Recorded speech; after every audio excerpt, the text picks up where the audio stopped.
Uh-huh. Yeah. Hiring Joe in the building. Let's get it, son.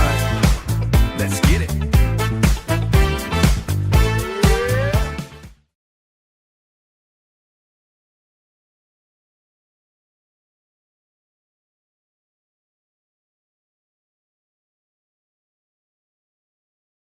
Alam mo ba na maraming Pilipino ang may high blood pressure pero hindi nila alam to.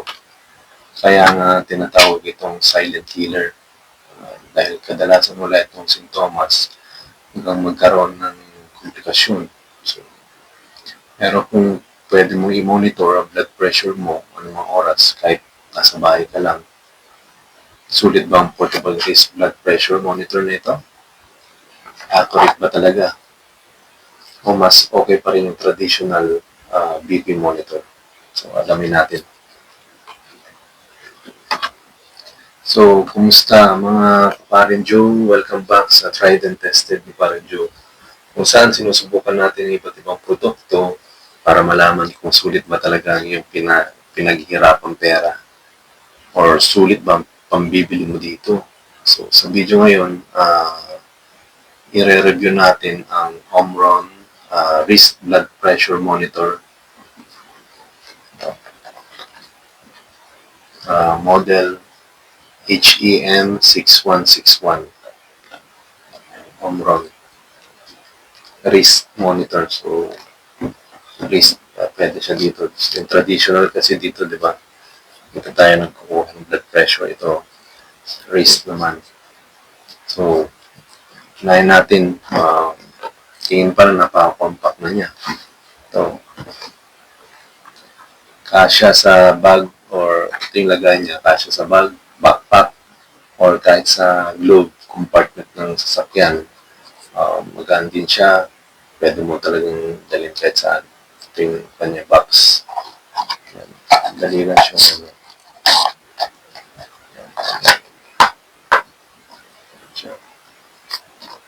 So, magaan. Sa mga nagustuhan ko, trusted brand ang Omron. Kilala ito sa paggawa ng blood pressure monitors na ginagamit hindi lang sa bahay, kundi maging sa mga healthcare settings o sa mga hospital. Yun. Saka dito, palagay dito sa box niya, Technology by Omron, Healthcare in Japan. So, clinically validated. Number 1, global best-selling BP monitor brand. So, ang feature number 1, one-touch operation. Pinakaunang nagustuhan ko rito ay sobrang dali niyang gamitin. Isang pindot lang ng start button, automatic na niyang sinisimulan pagkuha ng blood pressure. So, ayan. Start lang dito. Ayan. Start button. Automatic niya ng pagkuha ng blood pressure. So, feature 2, di battery to. So, AAA, dalawang battery. Hindi na, ang call lang dito, hindi siya rechargeable, pero okay lang din ang AAA na dalawang battery. So, hindi mo na kailangan mag-charge. Kapag naubusan ng battery, madali lang palitan mo, kaya ready itong gamitin kahit saan. So, ito nabili ko 3 months ago. 3 months ago, itong battery niya, maganda kasi yung battery. So, hanggang ngayon, hindi pa rin siya nalulubat. Araw-araw ko nagmo-monitor ng BP ko. So,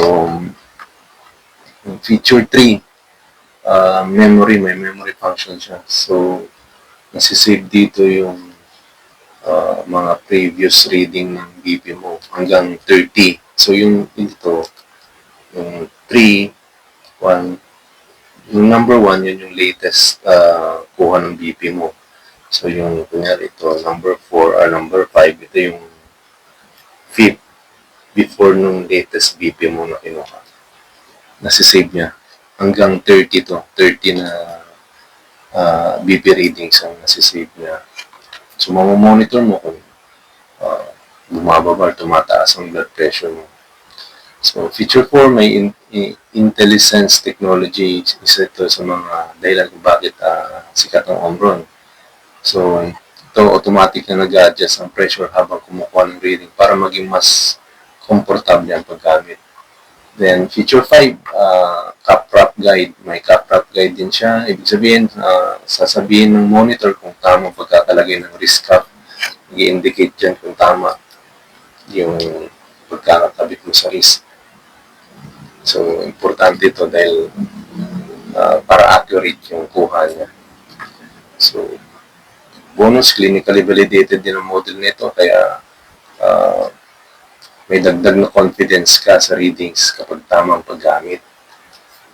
So, ngayon, papakita natin kung paano gamitin ito. So, ito. Lagyan natin dito sa kaliwang pulso. Lagyan mo yan. Ito. Itong pan yan, nakapan na yan. Parang nakahulma na sa wrist. Hindi na siya mahirap sa kabit. Yan. Tamang higpit lang. Yan. Tamang higpit. Ingat ang pulso. Ganyan dapat ang pwesto yun.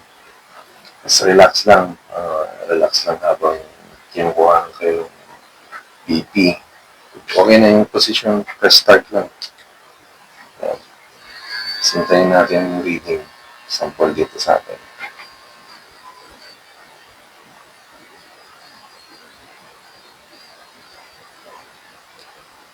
Kailangan pantay. Huwag kayong magsasalita. Pantay sa puso. Then relax.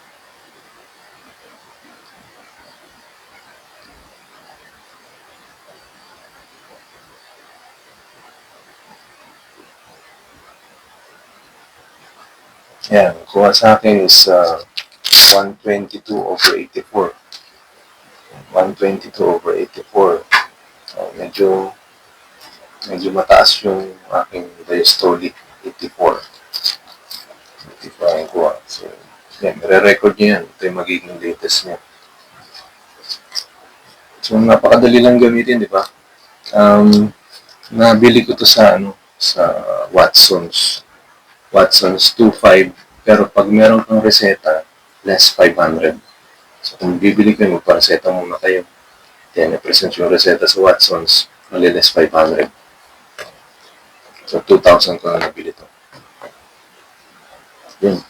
Importante ito, regular, everyday, monitor yung BP. So, umaga, saka sa gabi. Para ma-monitor nyo kung tumataas ba siya, kung consistent yung pagtaas ng BP nyo, need nyo na magpatingin sa doktor.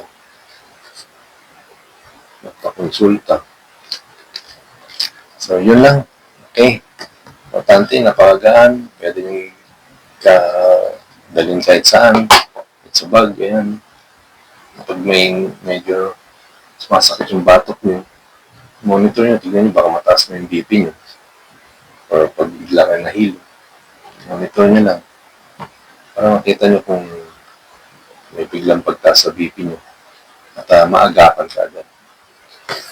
So, yun, mga kaparing Joe, tandaan natin, ang blood pressure monitor ay gabay lamang sa pag-monitor ng ating blood pressure. Hindi nito pinapilitan ng konsultasyon sa doktor. Sabi ko kanina, pag lagi na mataas ang BP nyo, pakonsulta na kayo sa inyong doktor.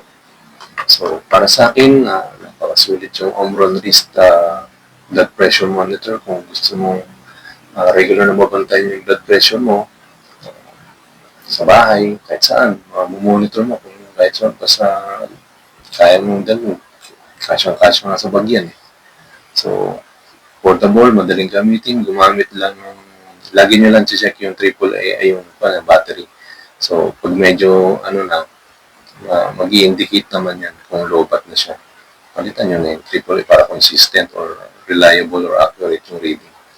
And may mga features na makakatulong para maging convenient ng monitoring. Kung hypertension ka, senior citizen ba, gusto mo lang maging mas health conscious, magandang investment ng device. So, yun.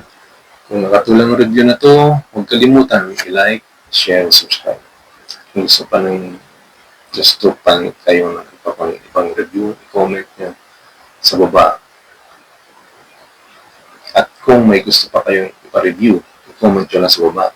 Kasi Parin Joe, tried and tested yung Parin Joe, sulit ba hindi, alamin natin. Thank you.